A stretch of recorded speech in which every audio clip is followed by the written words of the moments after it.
მოგესალმებით ჩემო სურნელოვანო მეგობრებო, მე ვარ გიგი.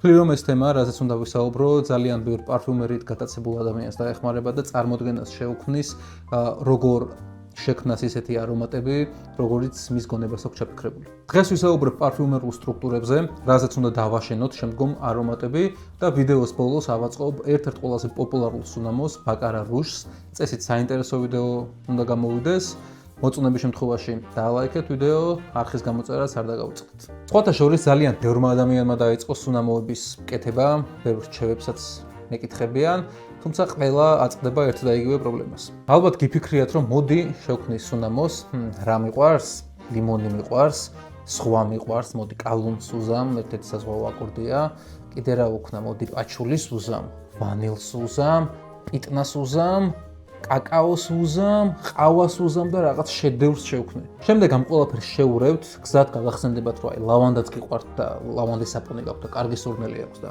მაგასაც დაუმატებთ ლავანდის ეთერზეც და აღმოჩნდება, რომ ნაგვის სურნას უკეთესი სურნელი აქვს ვიდრე იმას, რაც თქვენ გავაკეთეთ. პირველ რიგში ამაზე არ უნდა დაიდარდოთ, იმიტომ რომ ყველას ემართება მსგავსი რაღაც, მეც მემართება ხოლმე, ამიტომ აქ საგანგაშო არაფერია. მეორე კი ამ ვიდეოს ბოლომდე უნდა უყუროთ, რადგან გაგიზიარებთ მეთოდს, რომლის მეშვეობითაც შეძლებთ ნებისმიერი სახის სურნელისა და სტილის არომატის შექმნას, რომელსაც კარგი სასიამოვნო სურნელი ექნება. ეს მეთოდი არის პარფიუმერული სტრუქტურა და რას ნიშნავს ზოგადად ეს ტერმინი. ეს არის იგივე პარფიუმერული ბეისი, ანუ სამშენებლო ბლოკი, რომელსაც ექნება ნეიტრალური, მდგრადი და დიფუზიური ხასიათი. რამე ნაცნობს რომ შევადარო, ეს არის შავ-თეთრი სილუეტი, რომელზეც მხატვრები აშენებენ საკუთარ ნახატს და აფერადები. პირველ რიგში გირჩევთ, რომ პარფიუმერულ სტრუქტურას არ კონდეს გამოკვეთილი, სპეციფიური, ინტენსიური რაიმეს სურნელი. საბოლოო ჯამში ეს უნდა იყოს ძალიან ნეიტრალური და სასიამოვნო არომატი. მეორე რჩევა არის, რომ პერფორმანსი ანუ მდგრადობა და დიფუზია კონდეს კარგი. შესაბამისად უნდა გამოვიყენოთ ისეთი მატერიალები, რომელსაც ეს ორივე თვისება გააჩნია. ყველაზე მარტივი მაგალითი არის გროსმან აკორდი. გროსმანი პარფუმერი იყო და თავის სუნამოებში ხშირად იყენებდა ამ აკორდს. ეს არის ყველაზე პოპულარული ბეის აკორდი, რომელიც პარფუმერიაში შეხვდებათ და რა ვიცი, უთვალავი რაოდენობის სუნამოში არის გამოყენებული. ჰაგმი აკორდსაც ეძახიან და ეს არის ძალიან მარტივი ფორმულა, რომელიც შედგება 4 ინგრედიენტისგან. ეს არის ჰედიონი, აისოვე სუპერი, გალაქსოლაიდი უკან მიდევს და მეთილ-იონონ გამა ქვა. ამ აკორდის გამოყენება კომპოზიციებში შეგიძლიათ ძალიან დიდი პროცენტულობით, ეს იქნება 15%, 20, 30-იც კი შეგიძლიათ. ახლა მინდა აღიხსნათ პარფიუმერული სტრუქტურების ანატომია. ანუ რა მატერიალებით შეიძლება ავაწყოთ კონკრეტული სტრუქტურები. პირველ რიგში ყველაზე პოპულარულ ინგრედიენტს შევეხები. ეს არის აისოვე სუპერ, რომელსაც აქვს მშრალი, მერქნოვანი, ნეიტრალური და თან სასიამოვნო არომატი. შემდეგია ჰედიონი, რომელიც არის ჟასმინის იზოლატი. მასაც ძალიან ნეიტრალური, სასიამოვნო, ყვავილოვანი, თეთრი ფერის სურნელი აქვს. ჰედიონ HC ვარიაციად შეგვხვდებათ ბაზარზე და შეგვხვდებათ ასევე ხარისმალი, რომელიც უბრალოდ ფირმენიშის ჰედიონის დასახელებაა. ასევე კარგი არის ამბროქსანების ოჯახი, ამბროფიქსი, ამბროქს სუპერი, ამბროქს DL და ასე შემდეგ. ეს არის ძალიან დიფუზიური, ძლიერი მატერიალი, მასთან თამაშის დროს ფრთხილად უნდა იყოთ. შემდეგი არის მუსკუსები. მუსკუსებში შედის ისეთი მატერიალები, როგორებიც არის გალაქსოლაიდი, ეთილენბრასელაიდი, ჰელვეთოლაიდი, ედენოლაიდი, ჰაბანოლაიდი, რომანდოლაიდი და ასე შემდეგ. ბევრი ვარიაცია არის მუსკუსების, ყველა სხვადასხვა გავლენის მოხდენა შეუძლია კომპოზიციაზე. ყველანი ნამდვილად არ არიან დიფუზიურები, თუმცა ძირითად შემთხვევაში მდგრადობით გამოირჩევიან. შემდეგები არიან სოლვენტები. ესენია DPG, ტრიეთილსიტრატი, IPM, ბენზილბენზოატი. ესენი არიან იდეალური გამხსნელები, ისეთი რთული და სპეციფიური მოლეკულური ჯგუფებისთვის, როგორებიც არის ფხვიერი მატერიალები, მყარი მატერიალები, ბალზამური მატერიალები, მოკლედ კარგად ხსნიან და ფორმულაში იმ სირთულეებს აღმოფხვრიან, ასე ვთქვათ. შემდეგები არიან იონონები, როგორც ვახსენე, ერთ-ერთი მათგანი არის მეთილ-იონონ გამა ქვა, ასევე გვაქვს ალფა-იონონი, ბეტა-იონონი, დეჰიდროიონონი და ასე შემდეგ. მათ აქვთ უფრო ის ზამბახის პუდროვან ყვავილოვანი ხასიათი. წინა მატერიალებისგან განსხვავებით ამ მატერიალთა ჯგუფს სურნელოვან კომპოზიციაზე გავლენის მოხდენა შეუძლიათ. გვაქვს ასევე მერქნოვანი ამბერები, სუპერ ამბერებსაც ეძახიან, ყველაზე მარტივი მაგალითი არის ამბერ ექსტრემი და სედრამბერი, რომელსაც მერქნოვანი ხასიათის სურნელი აქვს, და მამაკაცური მჭრელი ხასიათით. ასევე კარგი პარფიუმერული ბეიზი არის ვანილინი. ვანილინი არის ვანილის იზოლატი და კლასიკური ვანილის არომატი აქვს. ამ მატერიალთა კონკრეტული კომბინაციებით და დოზირებებით თქვენ მიიღებთ ნებისმიერი სახის პარფიუმერულ სტრუქტურას. რა თქმა უნდა, ზოგიერთ მატერიალს უფრო მეტი გამოკვეთილი არომატული თვისებები აქვს. გააჩნია თქვენი მიზანი რა არის, იმის მიხედვით უნდა აწყოთ. ამისთვის ბევრი ცდები დაგჭირდებათ. მაგალითად, თუ ბნელი ინტენსიური არომატი გინდა სტრუქტურას აწყობ სედრამბერით, თუ უფრო გურმანული ხასიათი გინდა ვანილინით აწყობ. ყვავილოვანი მიმართულების არომატებისთვის კარგია ჰედიონი, იონონები და ასე შემდეგ. მოკლედ ამ პარფიუმერულ სტრუქტურებს შეგიძლიათ დააშენოთ ნებისმიერი ტიპის არომატი, რომელიც ჩაფიქრებული გაქვთ. ახლა მოდი პრაქტიკაშიც განვუცხადოთ და როგორც დაგვერდით ავაწყოთ ბაკარა რუშ 540-ის ჩვენებური ვარიაცია. ძალიან მარტივია საწყობია, სასაცილოდ მარტივიც კი. პირველ რიგში მოდი ჯერ ბაკარა რუშს პატარა დეკონსტრუქცია გავუკეთოთ და ვნახოთ რა მატერიალები გვჭირდება. პირველი მოდი გავიხსენოთ ის ინგრედიენტები, რომელსაც გამოუცდელი ცხვირიც კი გამოისნობს.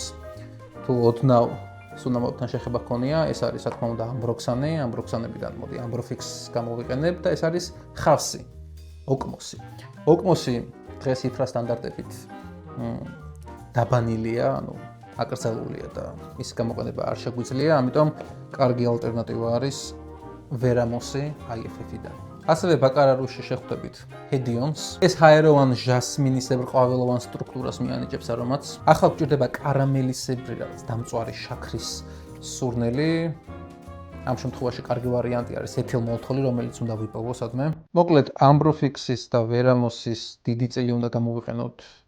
ანუ ესეთ ფხვიერი მატერიალების წილი მაღალი იქნება ეთილმოლთოლის კრისტალებთან ერთად, ამიტომ აუცილებლად გვჭირდება გამხსნელი. ბაკარაში DPG-ია გამოყენებული, ჩვენ გამოვიყენოთ ტრიეთილ სიტრატი, არა ეს DPG-ია.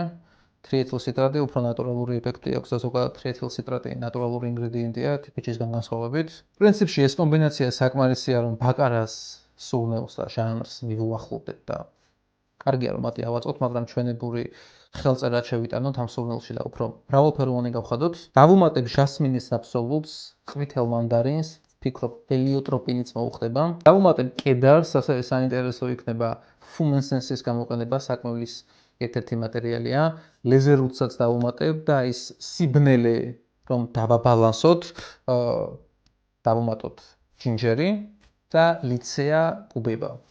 ძალიან შუშხუნა ციტრუსოვანი ინგრედიენტია, რომელიც ძალიან მიყვარს. პირველ რიგში ვიყენებ ფხვიერ მატერიალებს, რომ გაზავება უფრო მარტივად მოხდეს. ჩემ შემთხვევაში ეს კარგად მუშაობს. დავიწყოთ ამბროქსანით, ამბროფიქსით 22%, საკმაოდ დიდი დოზა დაგჭირდება. ვერამოსის წილის სულ ფორმულაში იქნება 9% და ეთილმოლთოლი, შაქრის ეფექტი რომ შევქნათ, ესეთი შაქრის სტილი აქვს. რა ეს უნდა? კარამელის სურნელი აქვს. ეთილმოლთოლის 2%. ამ შემთხვევაში გვჭირდება ჩვენ 2%, 2% ეთილმოლთოლისთვის საკმაოდ ბევრია, თუმცა ბაკარაში ეს გამოკვეთილი. ახლა უკვე გადავიდეთ თავარ მატერიალებზე. გვჭირდება ჰედიონი. ჰედიონის წილი ფორმულაში იქნება 30%. ყველაფერი რო გავხსნათ, როგორც გითხარით, ტრიეთილ სიტრატი გვინდა, ტრიეთილ სიტრატის წილი ფორმულაში იქნება 20%. DPG-ის წილი ბაკარის ფორმულაში 30%-ია, მაგრამ ძალიან დიდი რაოდენობით ხავს არ ვიყენებთ. მუცხვისებიდან გამოვიყენოთ ეთილენ ბრასილეიტი, რომელიც წილის 2% იქნება. ანუ დაგჭირდება ამ შემთხვევაში 0.2. როგორც გითხარით, ძალიან სასაცილოდ მარტივია საწყობია. ახლა უკვე ჩვენი შტრიხები შევძინოთ ფორმულას. ჟასმინის აბსოლუტი ნორმალური დოზით გავუკეთოთ, არც ძალიან დიდი, არც ძალიან პატარა.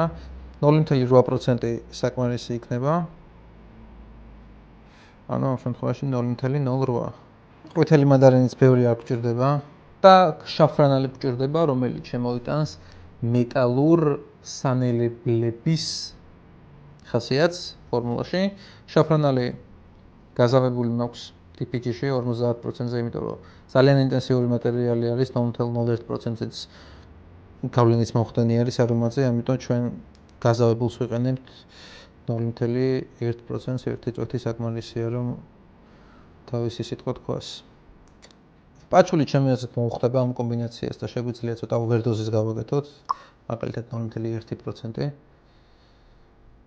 ან თუნდაც 1%-იც შესაძლებელია, 2%-იც პრინციპში.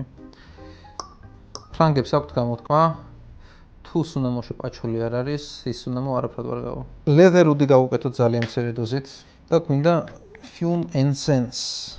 და ეს ყველაფერი ეს სიბნელე მატერიალები რომ ოდნავ დავაბალანსოთ.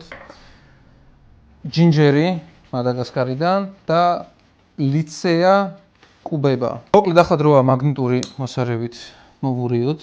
შეგვიძლია თანდათან ალკოჰოლი დავამატოთ, მატურაციას და მასერაციას არ დავაცდი, ბევრი ნატურალური ინგრედიენტი და აბსოლუტები და ასე შემდეგ მაინც არ გვაქვს გამოყენებული.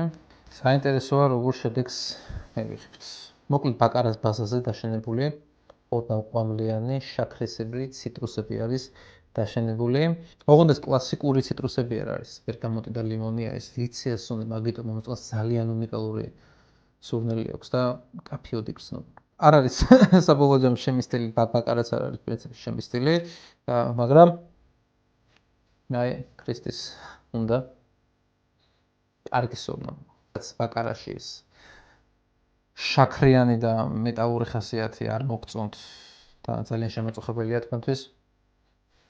ძალიან კარგი ვარიანტი იქნებოდა სადმე რომ იყიდებოდეს. მაგრამ შეგიძლიათ დააწყოთ, აგერ არის ფორმულა, გაგიზიარებთ, აქვე იყოს, რომ ფოტო გადავუღოთ, გადაწეროთ. მე კი ამოვიდეოთი დაგემშვიდობებით, დააკომენტარეთ აუცილებლად რომელი სუნამო სულ შემდეგში გავაკეთო, ან მისი ტვისტი ან ასე შემდეგ. ვიდეოს დალაიქებაც და არხის გამოწერაც არ დაგავიწყდეთ, მარცხნივ უკვე. ინებით. მომავალ შეხვედრამდე ნახვამდის.